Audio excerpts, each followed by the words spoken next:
नमस्कार मैत्रिणींनो. तर होममेड फूड रेसिपीज या आपल्या यूट्यूब चॅनलवर तुमचं स्वागत आहे.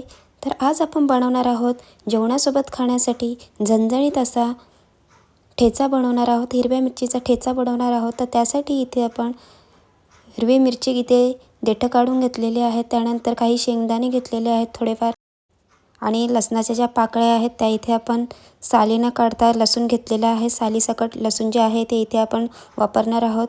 तर इथे एका कढईमध्ये मी तेल टाकून घेतलेलं आहे. तेल चांगलं गरम झाल्यावर इथे आपण लगेचच त्यामध्ये आपण हिरव्या मिरच्या ज्या आहेत देठं काढून घेतलेल्या होत्या त्यामध्ये तेलामध्ये आपण टाकून घेतलेल्या आहेत. तर मिरच्या ज्या आहेत त्या अगदी व्यवस्थित अशा परतवून घ्यायच्या आहेत, चांगल्या अशा भाजून घ्यायच्या आहेत तेलामध्ये. त्यानंतर इथे आपण लसणाच्या ज्या पाकळ्या घेतलेल्या होत्या सालीसकट त्यासुद्धा यामध्ये टाकून घेतलेल्या आहेत. त्यानंतर इथे शेंगदाणेसुद्धा आपण यामध्ये टाकून घेतलेले आहेत. तर शेंगदाणेसुद्धा चांगले असे भाजून घ्यायचे आहेत मिरची आणि लसूणसोबत.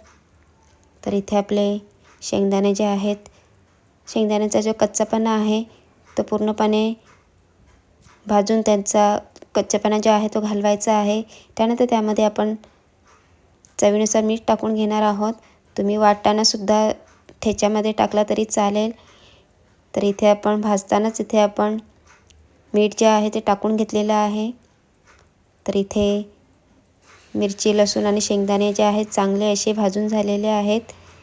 तर इथे गरमागरम इथे आपण आता खलबत्त्यामध्ये चांगलं असं वाटून घेणार आहोत. तर इथे गरम असतानाच आपण इथे वाटून घेणार आहोत, कारण गरम जेव्हा असतं तेव्हा पटापट असं हे वाटलं जातं.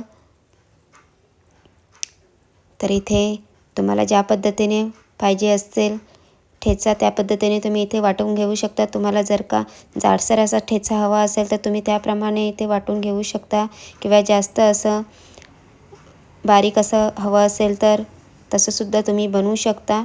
तर अगदी खलबत्त्यामध्ये सहज असं वाटलं जातं अगदी गरमागरम असताना.